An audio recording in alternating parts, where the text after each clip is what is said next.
Well, hi folks, this is Darren with My RV Works. Today we are just on the Elwha River. If I remember, and I remember to do this, at the end of the video I might take the camera down the hill here and just pan the Elwha River. The Elwha River is a big feature for us here in the Port Angeles area. It starts off in the Olympic Mountains on the Blue Glacier, which is a pretty substantial glacier for us here. And the Elwha River flows out of that glacier, and then it comes down here and becomes a big, Class 5 kayaking, a lot of hiking trails along it. So anyway, it's a really beautiful river, but that's not why you're here. But anyway, I like working in this area because the Elwha River is right there. So remind me at the end, if I remember, we'll just kind of take the camera over the bridge and just kind of show you some stuff. So what we're here for today is a customer has an issue with their refrigerator. That's this one right back here. I got the door open, it's right inside this door. And the customer contacted us because they were having some issues with the refrigerator. The lights work, the eyebrow board's working, they put on the coldest setting, and it's just not getting cold. Now, the freezer might get a little cool, but it's certainly not getting cold, and the refrigerator is not even getting cold at all. So when a customer reaches out to us and they have that symptom of a refrigerator, my knee-jerk reaction is first going to be, let's make sure that the ventilation is correct up the backside. And once they verify that, the next thing I might ask, or maybe in that same sentence might say, well, hey, look at the base of the boiler and see if there's any yellow powder anywhere around the base of that boiler off accessed from the backside. And in this instance, there was yellow powder. And so let's just take a second to explain what the customer's seeing and what that means. If you have this yellow powder at the base of your boiler, that is an indication that your cooling unit has ruptured, okay? What's a cooling unit? You're about to find out, because this whole video is going to be on us replacing a cooling unit on this refrigerator here. So you have your insulated box, which is your food compartment in your freezer. That's just a nice insulated box with some convenient shelves and a door and some electronic control parts. The business end of the refrigerator is this metal, it's a steel metal tubing assembly that is affixed to the back side of the refrigerator. Okay, now if you check out our refrigerator playlist, we have done some videos on how heat makes cold, how this works. It's really the story of ammonia. Okay, every time ammonia changes states from a gas to a liquid, it's either going to be absorbing heat or shedding heat, and this whole refrigerator system works on ammonia, the principle of ammonia, ammonia's ability to absorb heat and shed heat. We use the same thing on our space station. We use it on ice skating rinks. So this technology has been around since the 1850s, okay? So it's a very well established pattern of making something cold from adding some heat. So we have our four elements: ammonia, hydrogen, water, sodium chromate. Sodium chromate is added as an anti-rust inhibitor or an anti-corrosion inhibitor, because the ammonia is an amazing element to do what it does, but it is very corrosive to steel. And so that's where they're going to add that sodium chromate to the mix to help keep that ammonia corrosion in check. If there is a breach in that cooling unit, that is to say, if there's any holes or any heat expansion, and we'll see that when we take this cooling unit apart, then that sodium chromate kind of comes out when that hydrogen escapes. Okay, so the whole vessel's under pressure, there's hydrogen in there. If there's a rupture, hydrogen's out, he's gone, he's going to go, he's lighter than air, he's going back up into the sky. So along with that rupture, that leak, the sodium chromate's going to squirt out of there as well. If this happens, you might even notice you're smelling this ammonia smell. If you can catch it when it's happening, or you just might smell some residual ammonia smell if an event like that would happen. If you missed all that, then you will certainly see this yellow powder at the base of your boiler. Make a note though, you will not always see the yellow powder. We have done jobs where in order to see the yellow powder, we've had to actually take apart the boiler and look inside, and it was a small leak, but the yellow was all inside of that, and it never made it down to the base of the boiler. So it's not uncommon for there to have been a rupture and you not physically see the yellow sodium chromate. What we've done in that instance is, if we suspect that, and I'll bring you around here and we'll show you, we'll open up the insulation and we'll look at where the heating elements are, and that's where we'll see the yellow. Okay, so now that we understand what we're looking for with this yellow powder at the base, I'll bring you around and we'll show you that. It's going to be right inside there, because this refrigerator is right inside the door. Normally they're inside the RV, but this one's right inside the door. when you do a cooling unit R&R, and I'll be getting into this here in just a moment, but I'll just give you like a little preamble of what's going to happen here. You're going to take the refrigerator out, and normally we lay it face down. Okay, and there's some procedures that we go through before we lay it face down. We'll get into those when we start to do the work. This RV, it's going to be very tight to do that. So what we might do is actually do the whole thing right standing up in this doorway. So with that, let me take you around and show you what we're looking at that indicated that this was a cooling unit failure. Okay. Okay, so I've taken off this wind screen, and I've even gone so far to take this off. Now, when you take this off, it's just one screw here on the top. You're overcoming this profile here that's snapped up underneath. So you take that one screw off, and you can just kind of pry this out, and it comes out.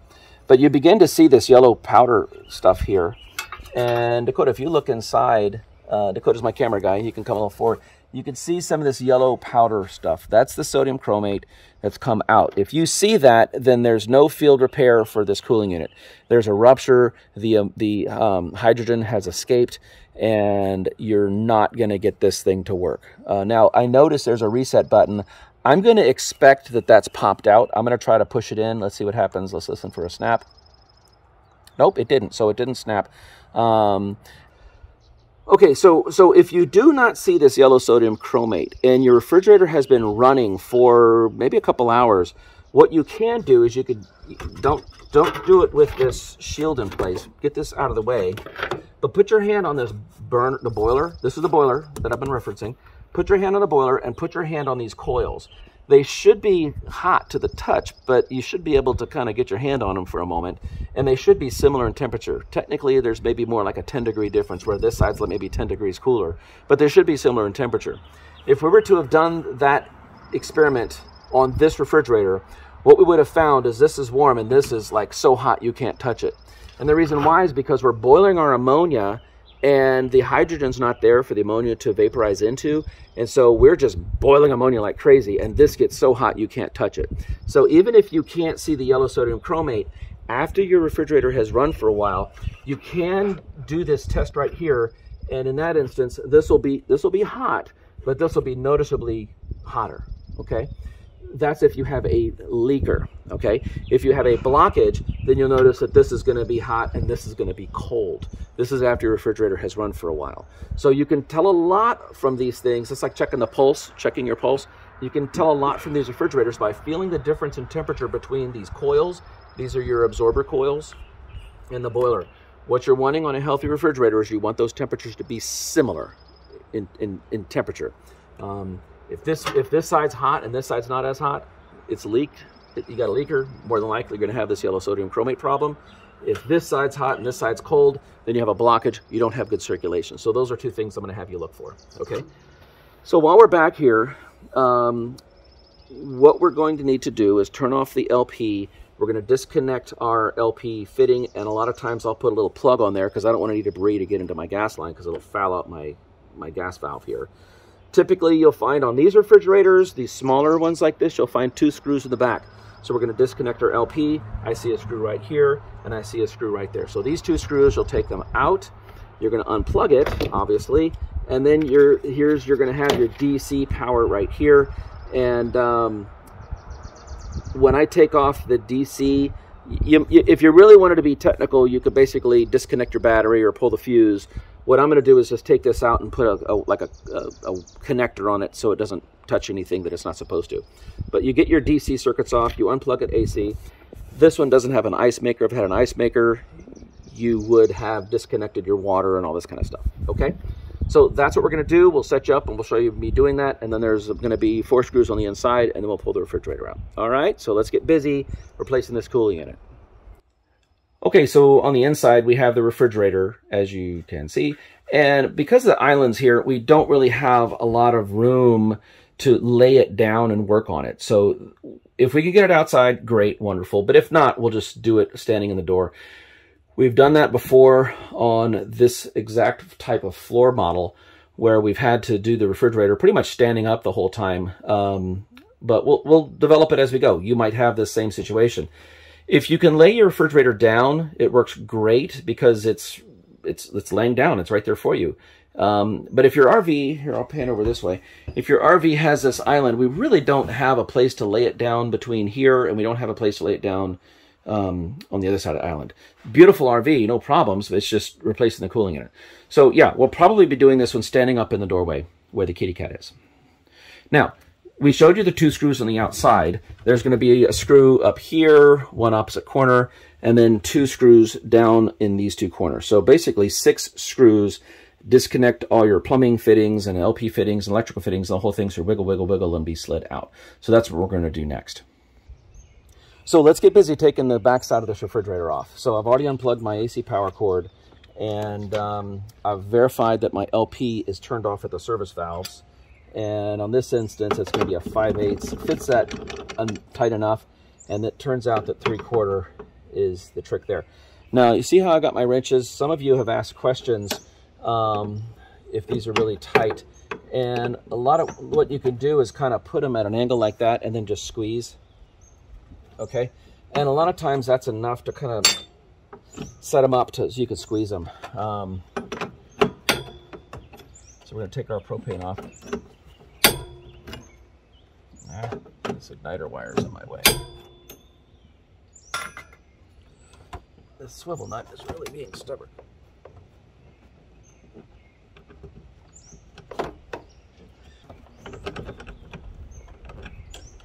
Okay, and like I said, I'm going to put a little cap in here. It's right inside the door. Let me get that real quick. So we got that off, and I'm going to take like a little cap. I just don't want any debris to get into this gas line while I'm working on it. And just finger tight's all you need. You don't need to bear down on it. It's just there to keep stuff from getting in it. If you don't have a plug, painter's tape, electrical tape, just anything to kind of cover that. Okay, so now we've got our LP disconnected. We've got our AC disconnected. And now I'm going to disconnect the DC. Sometimes these are rusted. So I did not disconnect my battery. You guys can if you want to. So just a little simple Vago connector. Your mileage varies on these things. I've heard good and bad on these little connectors. People are saying don't use them. What I found is there's some aftermarkets that are just really, really cheap and terrible. So the aftermarkets do not work, but the Vago branded ones, I have not had any problems with them at all. In fact, I have seen where they actually work better than the wire nut. They do handle, sometimes I get caught in electrical problems, and it's because a wire nut failed. The wire nut fell off or something like that. So this is neutral, so it's no big deal if it's left out.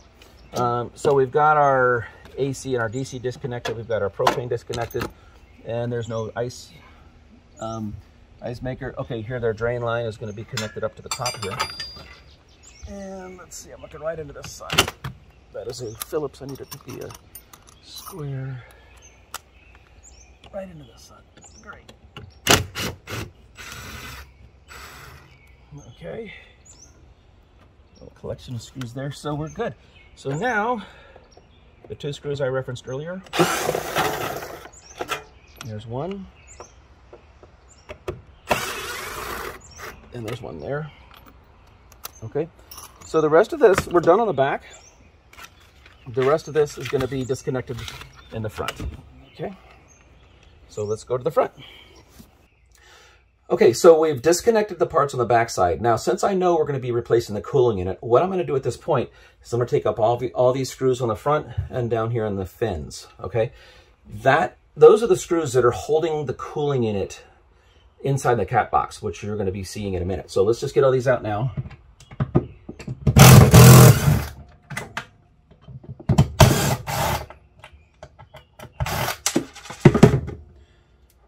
And they are going to be these stainless steel screws with the big washers. A lot of times I could just put them in there.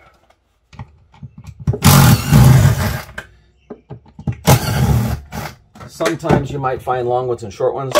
The long ones are to get you started when you put this back together again. They are, because sometimes you need to pull the cooling unit into the back wall of this.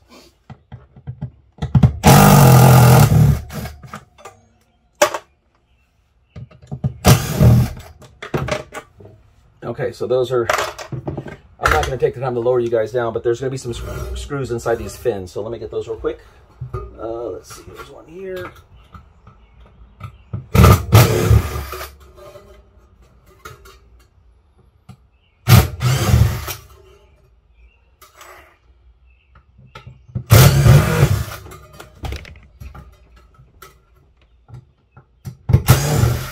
Okay, and then I've got them loose, but I'm gonna get a little pair of needle nose pliers. Pull them out of there.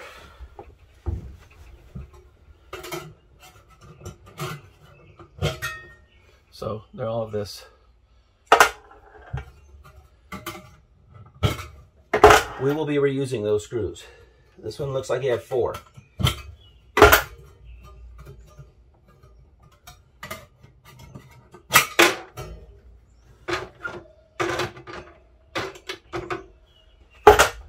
That's pretty much all you got to do on the inside of this.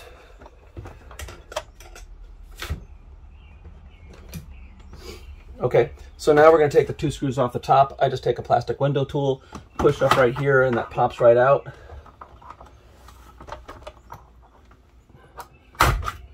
Okay, and I've got some foil tape under here. We will be replacing the foil tape. All right, it's right back in here. Okay, it's also a square.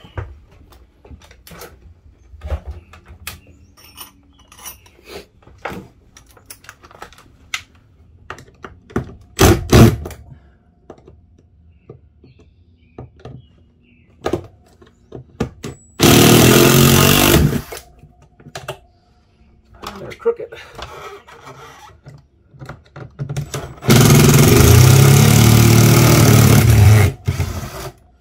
Okay, I'll put those in the same, and then let me pan you down to show you where these other ones are.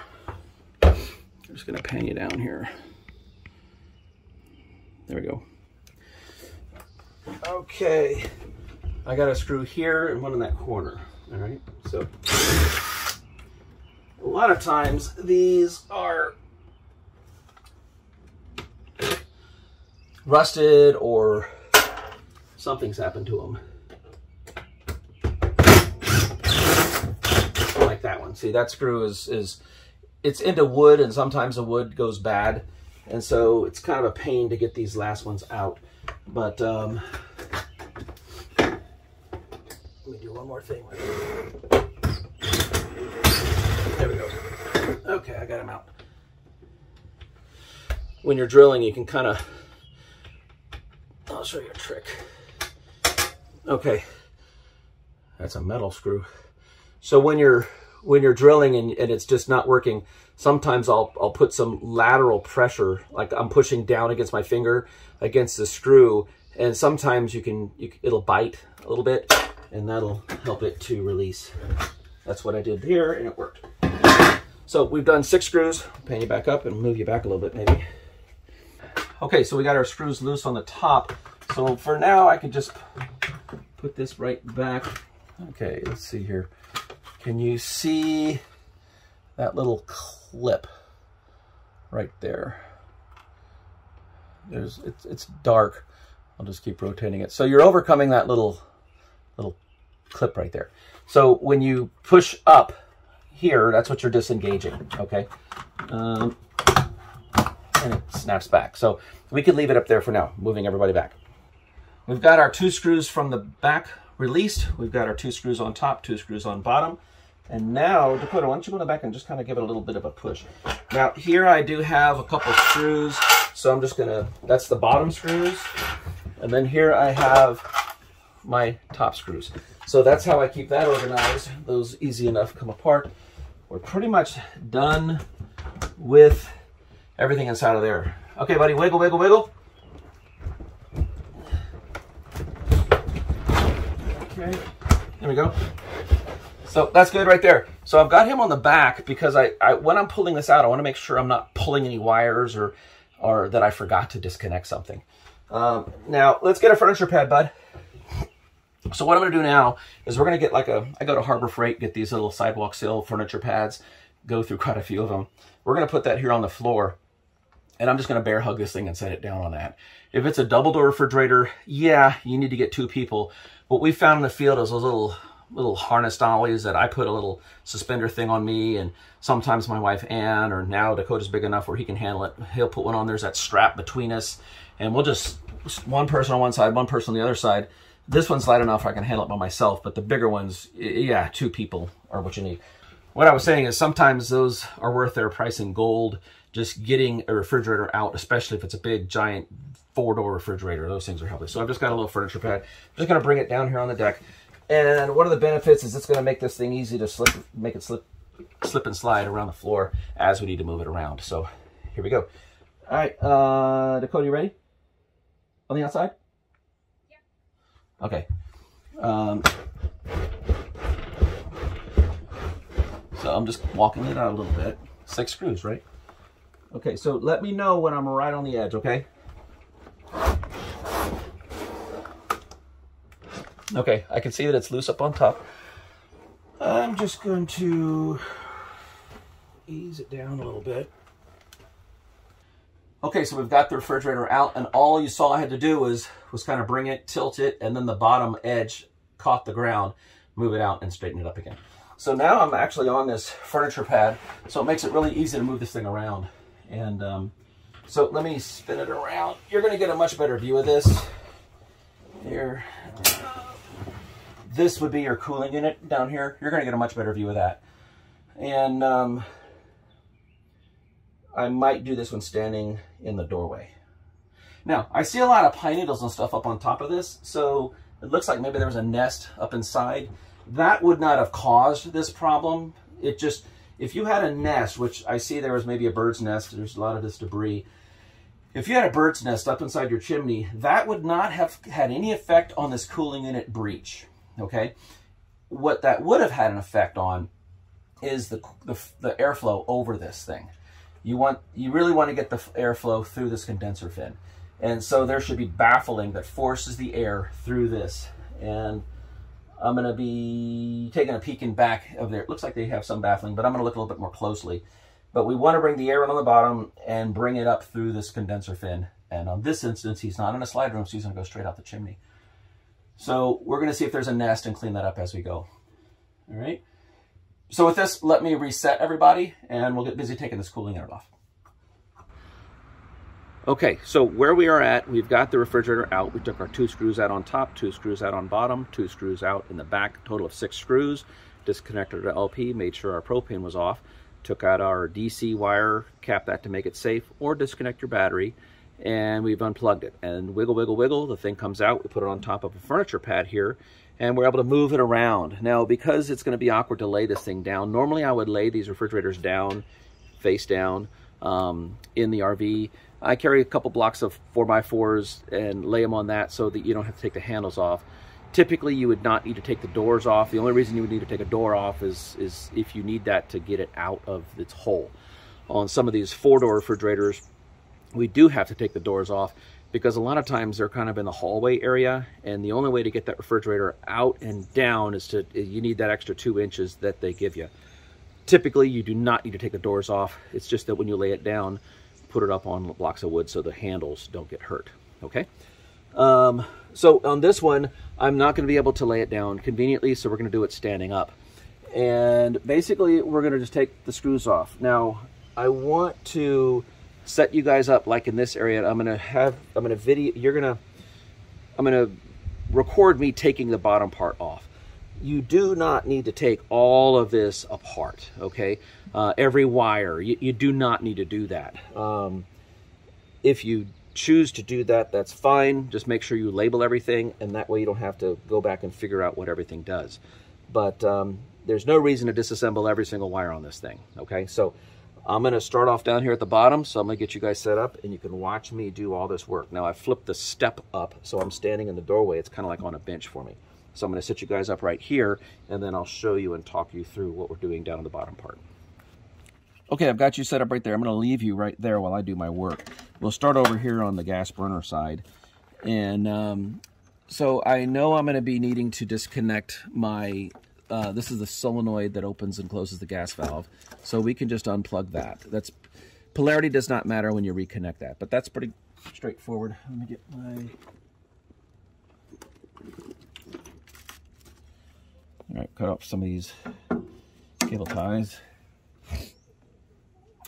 Because anything black on the back of this is coming out, okay?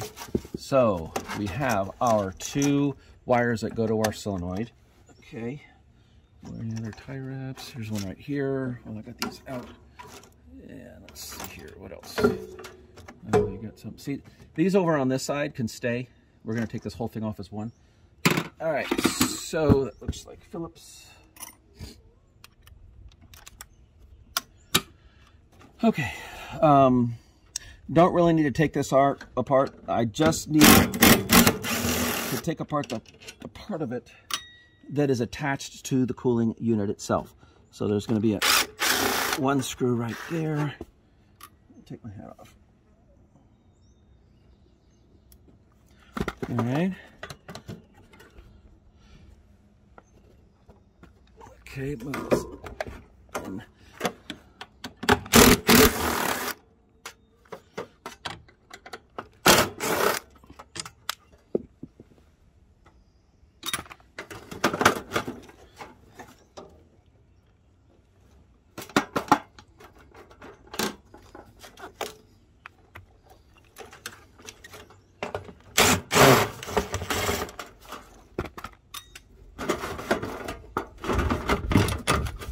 The door is in the way, so here I'm going to push this back in a little bit.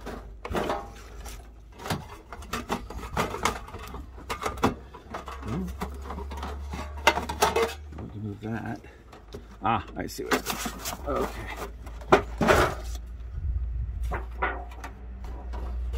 Okay, now we can bring this back.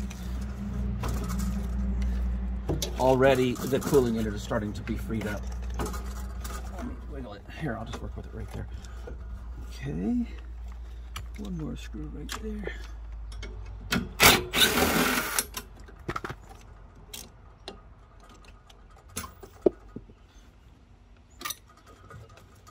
Okay, so we've got the whole gas valve off. One screw right here, and then 2 right here, and then some of the brackets. We did not need to take any of this other part off.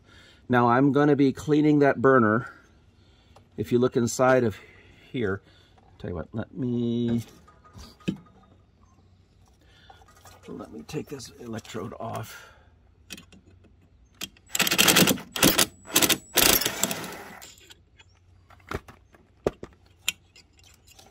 Okay, so a lot of times I don't want to figure out where the screws went, so I'll just put them right back in. The 30 seconds it takes me to put the screw back in helps me at the end when I don't have to worry about, well, where does this screw go and where does that screw go? So we do have a ground here. Let's take that.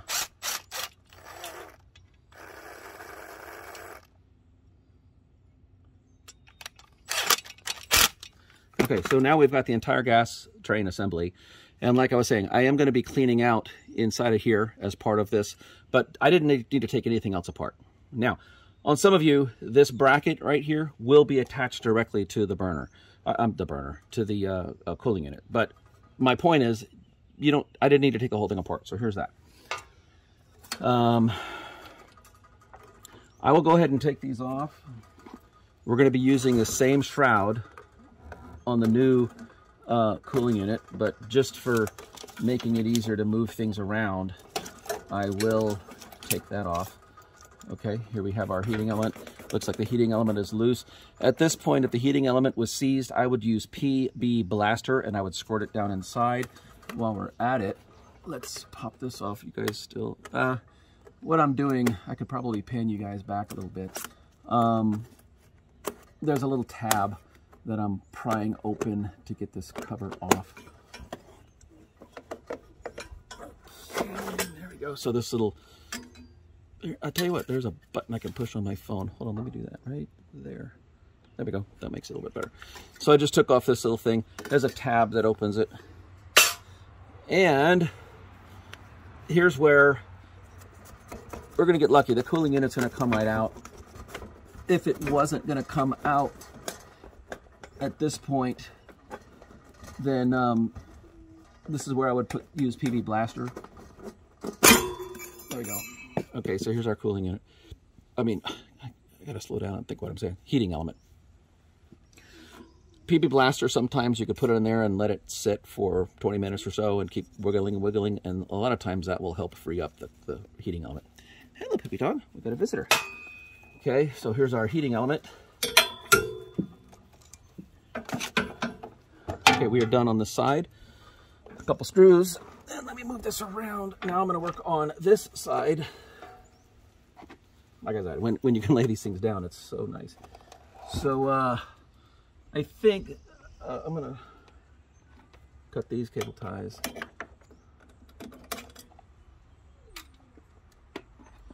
And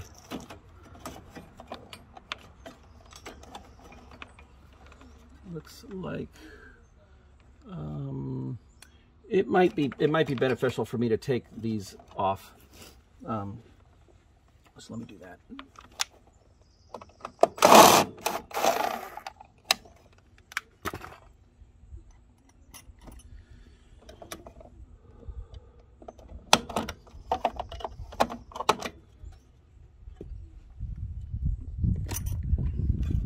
So these cables are pretty much idiot proof on where they connect, so we can take these off. And all right, and he is a ground, so let's take all this loose. Okay, so should be a screw down here, one screw there, and one on this side. Okay, this whole thing comes off. We didn't have to do all the wires. The wires can stay. Okay.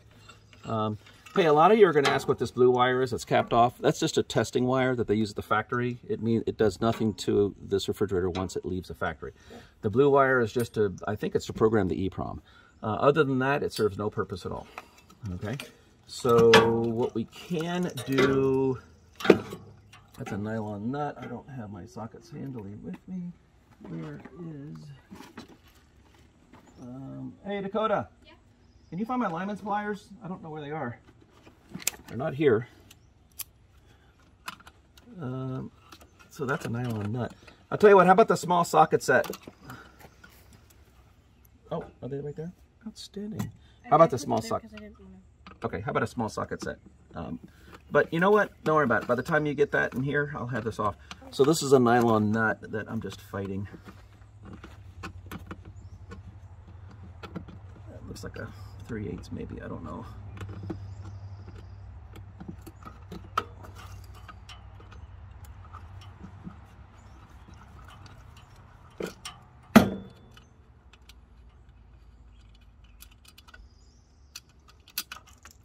Okay, so now we have the entire assembly of the control panel, the lower control board, and we didn't have to take all the wires off. Okay, there we go. So when it gets plugged, we know that these two red ones go to our high temperature switch over here.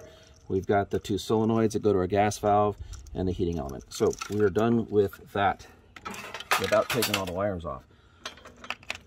All right, so now we can start taking some screws off of the actual heating element itself.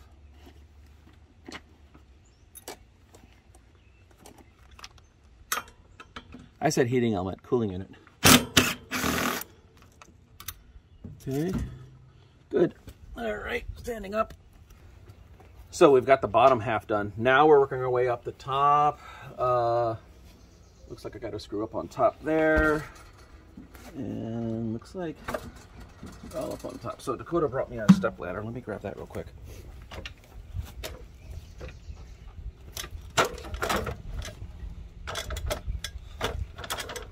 Yeah, when you're doing this and it's laying down, it's kind of easy. Hey, let me mention one thing real quick.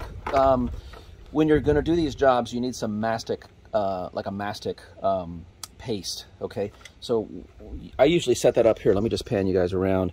You'll see it sitting over there right on the truck. I've got it in the sun. Where's my finger? Right there. So that's just sitting in the sun. And then here we have the new cooling unit. Dakota's got it staged right over there. So we got the new cooling unit ready to go. But I did want to mention that stick your mastic in the sun, you'll save yourself. if you're doing these jobs in the cold winter. And normally I'll put it on a heater. I've even put it on the heated seat as in my truck as I'm driving in, and put a blanket over it. It just makes it easier to flow. So I'm gonna get on a ladder, and there's 2 screws up at the top. I'm gonna get those off.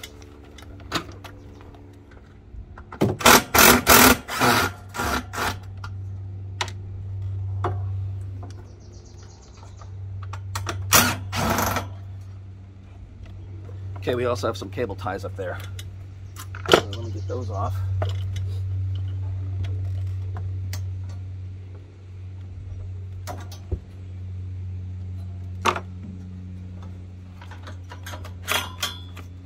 And I am gonna work this wire totally out of this.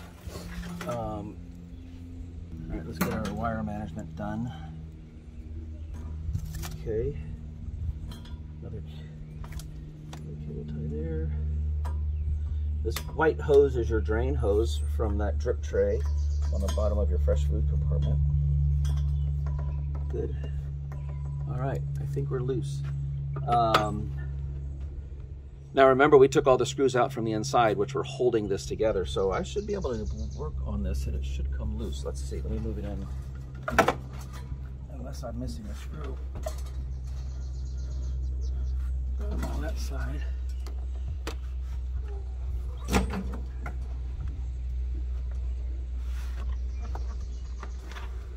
Okay, that looks like it's ready. Normally on just laying down, this is a 2-person job. This is the cat box part, so you can't push against that. Okay. So I'm gonna get a crow's foot and pry this open. Okay, I've verified I have all my screws out, so I'm just gonna take a crow's foot. I don't wanna put it against the cat box part, but I'm gonna go right in here somewhere. Oh, there it goes. It didn't take much. It's ready to go. Okay, so it just needed a little motivation. Okay, and let me get my wires off. The wire's free. Get that drain out of the way. Okay, and let's get this cooling unit out. All right, I'm gonna swing this out and then I'll show you what we're gonna do to the other side of it, but I'm just gonna get it out of here. Okay, so, well, that wasn't so difficult, was it? So here we have the back of the freezer and the back of the refrigerator. This is where the fins are in your food compartment, and this is the back plate in the freezer section. Remember all those screws we took out? There's the holes. And that's why we did that step earlier in our process. We got our drain tube. We maybe put some new putty tape here. And yeah, I think we'll just put new putty on all this. Okay. So normally we would clean this up, but this doesn't look too bad. It's not going to take too much to clean this. And then we'll put the new cooling unit in. So let's reset everybody, and we'll now change our focus over to the cooling unit portion. There's some really important parts that we're going to be taking from the damaged cooling unit and applying to the new cooling unit. Okay, so make sure you don't miss that step, or you'll be doing this a second time, at least pulling the refrigerator out a second time. So let's show you what we're going to do on that.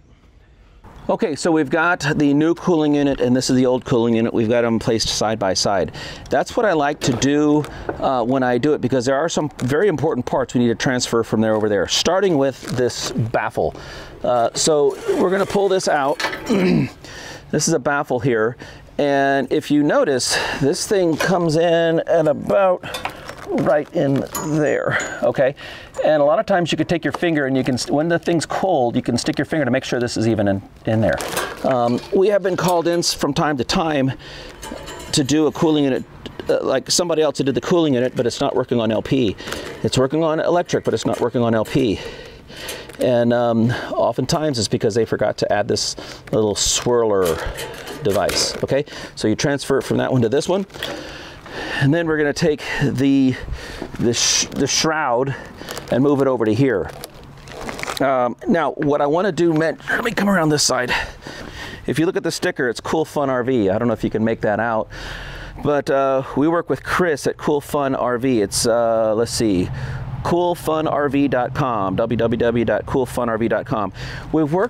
We do a lot of cooling unit R&R jobs. We really do. And so I'm just going to give a shout out to Chris here at CoolFun. We're not associated with him, but from all the cooling unit jobs we've done at CoolFun with Chris, they do a really, really nice job. They're out of California. They do a really great job. We've never, ever had a problem with any of the cooling units we got from them. Shipping's good. Shipping's fast. A lot of the parts are in inventory.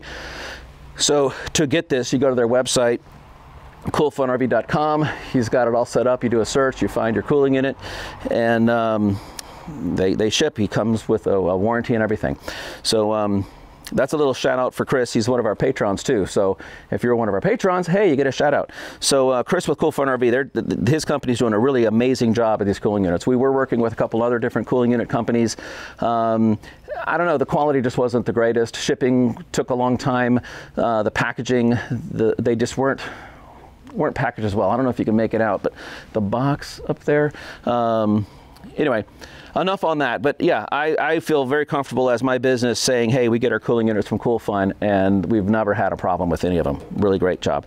Now, what I wanted to do is if you stick your finger right there, I can feel that swirler in there. Whereas if I were to go to that one, you would not feel it because I took it out. So the next step is to transfer that cover from that one over to here. And it's just a few tabs. I'm going to have a little right-angled hook tool and my flat blade screwdriver. Should be all I need. Let's get over here now.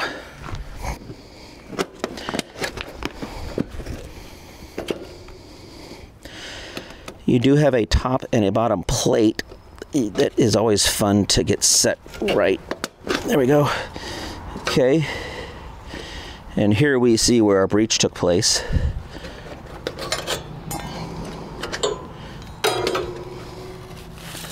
That one's top. This one's bottom. I'm just going to wiggle, wiggle, wiggle. Pull this out. Okay.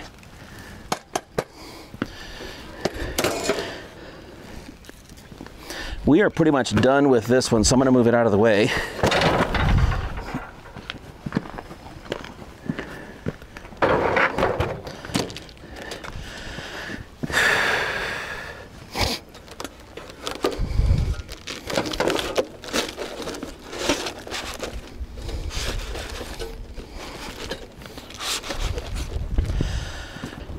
There it is.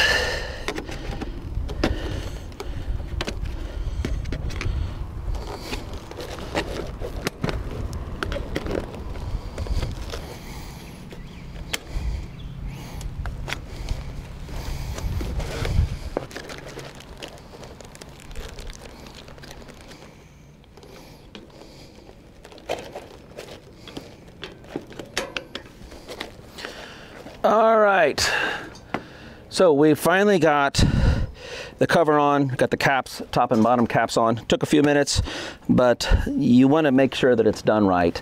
And I've identified where my socket is for my heating element. I could feel it in there.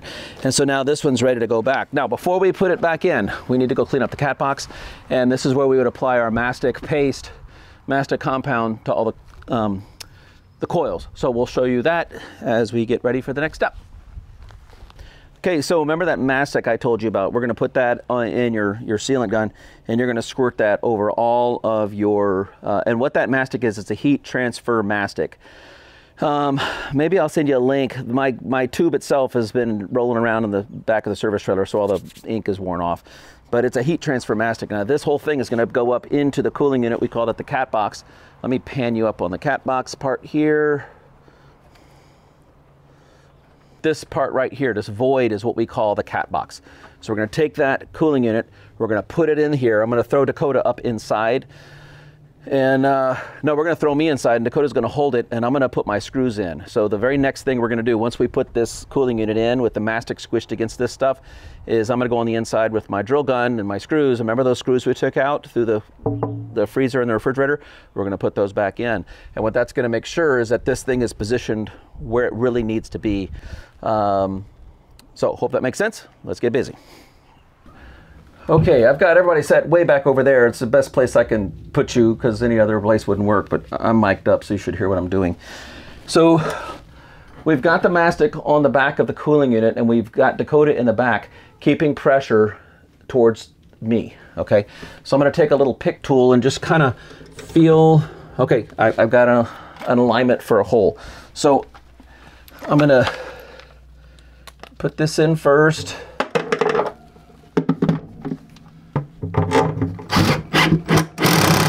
Dakota, is it sucking in? Yes. Okay, good. We got one. Let's try another. Good. Right there. Okay. And so what I've found is this little pick tool. It's like an ice pick. It helps to align the holes. So we're gonna put this one in next. Okay. No one screw is doing too much work. Towards the end, we'll pull them all in together. Okay. Let's see if I can find. Now I've got some of that mastic oozing out of the hole, which is totally acceptable. I used to not do this step until later, and then I found that by the time I've screwed my cooling unit to the frame of the refrigerator, sometimes these holes weren't lined up. So I now do this step first, because the holes that I'm screwing into are already there, and I want to make sure that everybody lines up. Then I will make the outside frame comply with these holes here.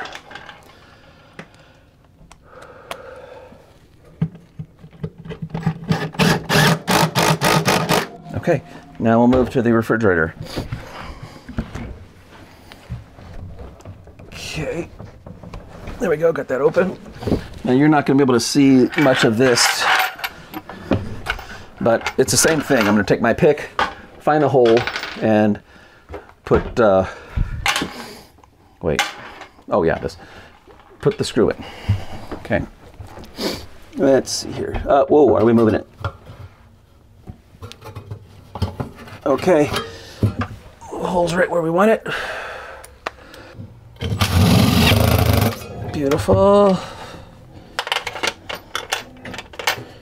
Two more.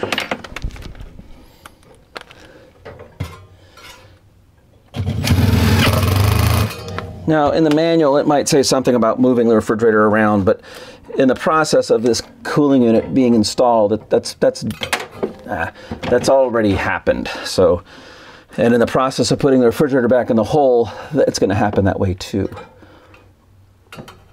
Yeah, there it is. Okay, so, come on, get on here. Okay, I'm putting the screws in these fins. Good, and this last one. Okay, very good. All right, so then we put our freezer and refrigerator shelves. The only screws remaining in those are the ones that secure it to the whole thing. There is some mastic oozing out. Let me get that before it makes a bigger mess. We'll do a final cleaning, but this was being obnoxiously oozy. So close this back up. Okay, now we're gonna get Dakota out of the hole that he's in, and we'll rearrange it to the door and put all the parts back together. So once you get that cooling unit into the cat box with all that mastic heat transfer paste helping to ooze it all, okay? You've secured your cooling unit in, okay? So that's bonded. The rest of it's this other part, making the frame fit, okay?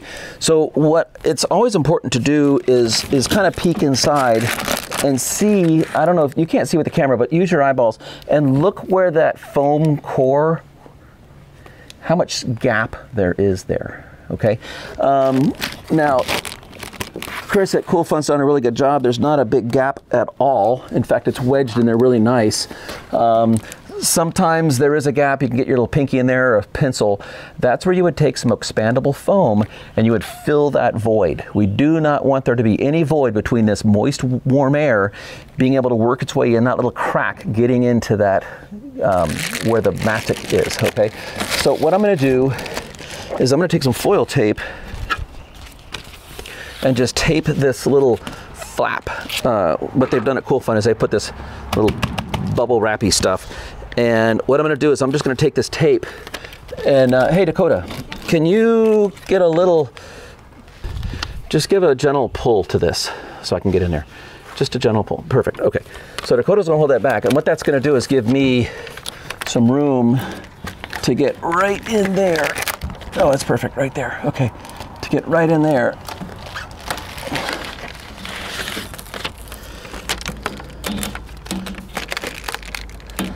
There we go.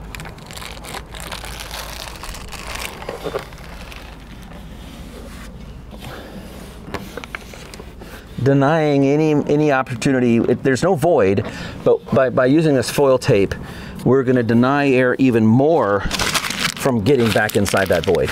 Okay, so what we're going to do, it's going to be hard for me to get the camera angle, but you see what I'm going to do. I'm going to just keep rotating this thing around without getting the camera set up, but you see what I'm going to do. I'm going to be taking foil tape, go around the whole box of this thing on the outside. Okay, when we get that done, we'll bring it back online and show you where we're at with it then. Okay, so we've got our foil tape all the way around the cat box, and while I was doing that, it would have just been too difficult to keep setting up the camera every time, but I've got my 2 screws up on top, I've got my 2 screws down on bottom, so now this cooling unit basically is now screwed to the box of the refrigerator. And I ran my wire while I was at it. They had it on the inside. I decided to go on the outside because there's a bar right here, and I just don't want any of the vibration to hurt that. And I've got this plumbed. So now down here, when I was putting in this, I don't know if you guys can make that out, but anyway, there's this back reflector plate. One of the bolts that is used to hold the cooling unit to the refrigerator box goes through this. So I went ahead and put this onto, and this was another screw down here. So now let me set you back up, and you'll see me reassemble everything. There was one thing I wanted to do. It's right here. I want to clean this up, and you'll just see how that has, there it is, there's your angle. Just want to clean that up. So when this thing ruptured, a lot of that stuff fell inside. So what I'm going to be doing is just taking a can of office can air and a little toothbrush and maybe some alcohol, not the kind you drink, but isopropyl alcohol, and just clean that up really good, blow it out, make sure that there's no debris that's left inside of there. So cleaning it is not a big deal. I do stock the burner, which is this piece right here. I do stock that. There's nothing wrong with this one. It just needs good cleaning. And so I'm going to go clean that real quick. Isopropyl alcohol, an old toothbrush, and a can of office air is all I'm going to use for that. So I'm going to go do that real quick. So we'll put that there. And then can you guys see this down here? Here's our lower control board, 2 screws. Did not need to disconnect any of the wires on that. Keep it simple. And so let me clean this, and then I'll set you guys up kind of like where you were originally when I took it apart, and you'll see me put it back together again. So let's get this cleaned. Okay, so I've taken the time to clean that up. See, the sodium chromate is readily dissolvable in water, and so that burner is now nice and clean.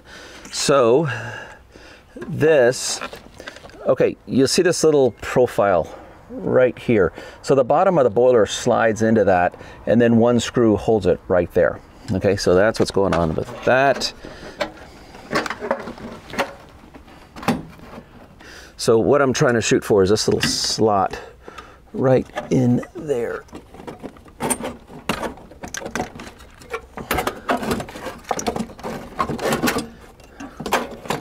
Make sure our wires are not going to be in the way. And it's going to be fighting this foot. There it is. Okay. Okay, I'm not going to tighten this down. I'm just going to get it kind of started. Okay, because I want to swing this around. There we go. Okay. These 2 long screws here.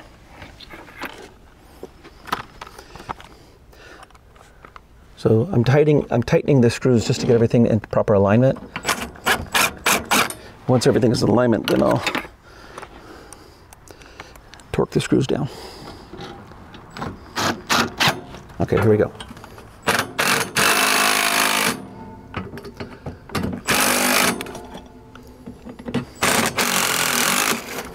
Okay, good.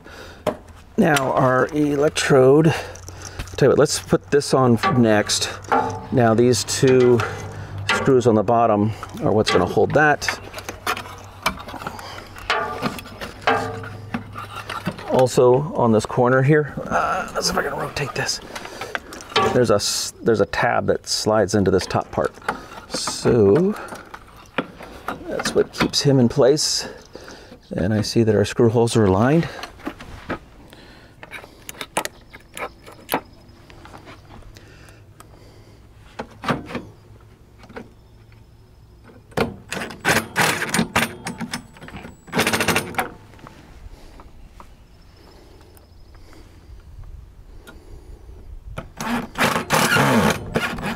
Okay, good.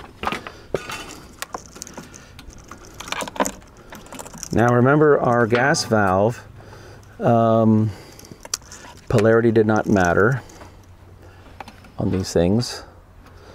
So here's our gas valve.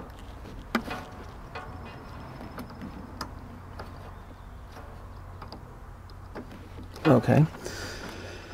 And here's our electrode. Okay.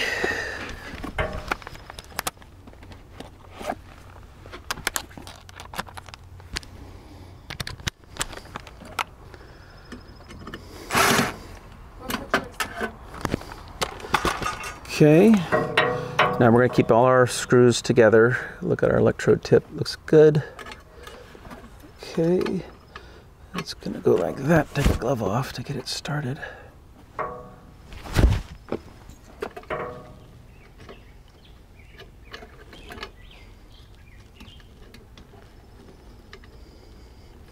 All right, so this is the electrode screw. And once we get the electrode in, we're going to make sure our gap is set.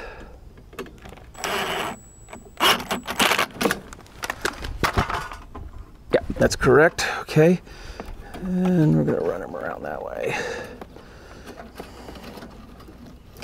Okay, and then we've got this little jumper here. There we go. And then we'll take a wire cable tie and tie all this together. That leaves the heating element. Okay, so we are going to take our heating element. Oh, wait.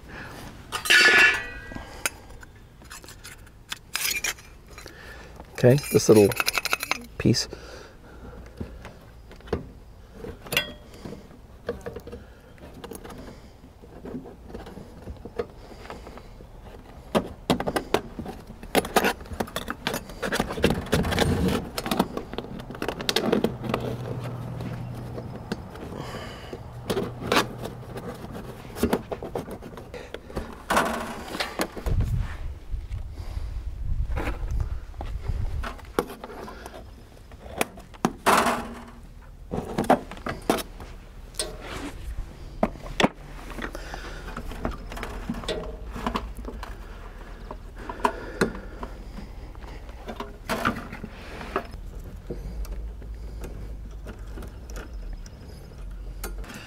Okay, let me mention this.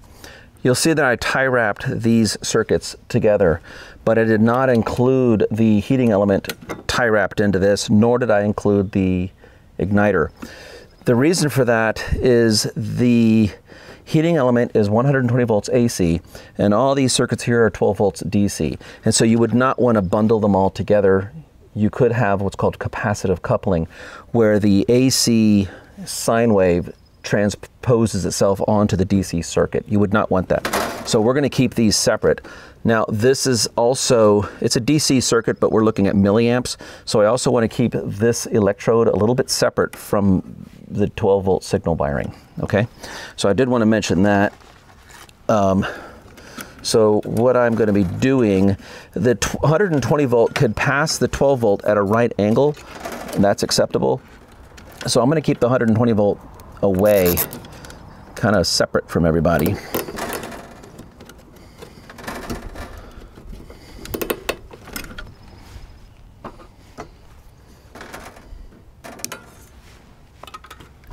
And then the electrode wire, it's enough just to kind of stay out. You know, he's right angling everybody, so he'll be fine. Now we have our lovely nylon nut ground. Okay. All right, we're good there. Okay. Now, like I said, these wires here are kind of idiot proof. This big 6 wire is going up to your eyebrow board, and this 2 conductor here is your thermistor. Okay.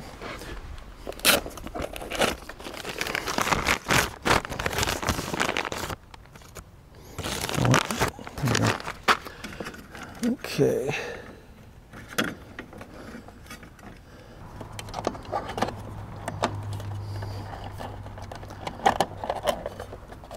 Okay, good.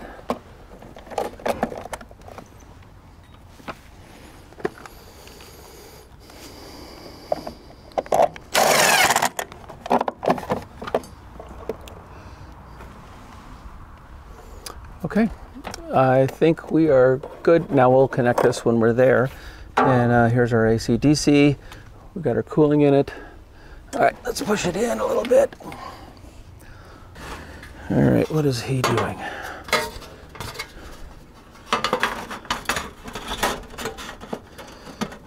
Okay, so I need to take these screws and put this in. Shame on me for forgetting this. So I'll tell you what, let's save everybody some trouble time. I'm gonna take these screws out, put this in place, and then we'll put it back in and fire it up. Okay, so I'll see you in just a second. Okay, so at this point we've put our plumber's putty mastic on all of our little ingress points. We've put that extra panel on the last piece. Everything looks good on this side, and we've set you up in there, and now Dakota and I are gonna prop it right back up into its little hole there, and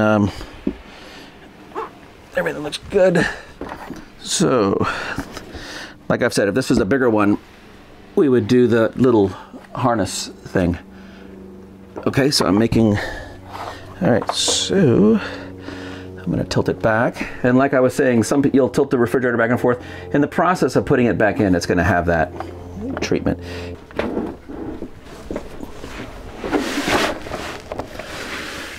Okay. Alrighty. All right, move the furniture pad out of here. Okay.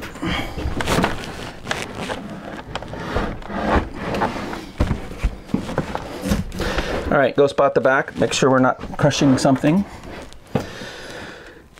There's insulation on the sides, and you want to make sure when you put it in, you're not scraping the insulation out of its position. What's that, bud? Go this way a little bit. Toward this way. How we doing? Better, yeah. We're good? Yep. Still good. Huh? Still good.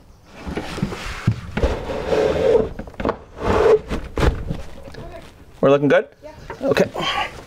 So by having somebody on the outside, I've done these by myself, and you go a little bit, then you go and spot, you go a little bit, you go and spot, because you might be crushing something, and then you got to pull it back out again to fix it. So we're looking good here. He says it's good on the outside. So now we will take our screws and resecure the 2 top screws, 2 bottom screws will go on the outside and secure it all up. Okay. Let's see what we got. Okay, so we got it back in its hole. Okay, and all of our wires are properly dressed, so everybody's happy with everything. And I had to purge the gas line, and I checked for leaks. And so we're gonna see if we have a flame here. We have a flame. I'm listening to see if the ticking would stop. Okay, we've got a pretty blue flame. Let me disable you, just mount you guys and show you that. So here we have our flame. Okay, that little yellow that we see there, that little yellow tip, that's a good thing. That's the electrode glowing. Okay, I'm gonna put everybody back on the mount. All right, so now we'll check. So we know it's working on LP. So I'm gonna take my meter, put it on AC clamp mode. We're gonna read current, make sure it's at 0. We're just gonna grab one of these elements. And right now it's at 0. So I'm gonna plug it in. and we'll watch these numbers here. Immediately it jumped to 2.8. So the flame extinguished, and we got 2.8 of the current going through the heating element. So basically that's it. I mean, we came, we saw, we conquered, right? We've cleaned up all the sodium chromate mess. Sodium chromate will dissolve in water, so if you have some down here, you could always get some water on it and it'll dissolve. But I don't know what more to add to this. Now, as a bonus, what I said I would do is take the camera down and show you guys the Elwha River. Like I said, it starts off at the Blue Glacier up on Mount Olympus. Mount Olympus has 3 peaks, and we'll be climbing that this summer. So if you're into mountaineering and climbing, reach out to us. We'd love to host you and take you up on some of these mountains here. It's something that we do with our trail life troop, is to get into mountaineering. So we'll be on the Blue Glacier here this summer. I'll make 2 trips up there this summer. And then out of that Blue Glacier, the Elwha River flows, and it's got other little feeder streams that feed it. So I'm going to say goodbye. This is Darren with My RV Works, and Dakota is over here. You want to say hi? Bye? Okay, I'm stepping on the cover. We're going to put covers back on here, but here's our esteemed colleague Dakota. He's been our great help today. Do you want to say our tagline? Happy campers say My RV Works. Happy campers indeed say My RV Works. So this is Darren and Dakota signing off, and stay tuned. We'll finish up the video with a nice pan of the Elwha River. All right, guys, until the next video, thanks for watching. Bye.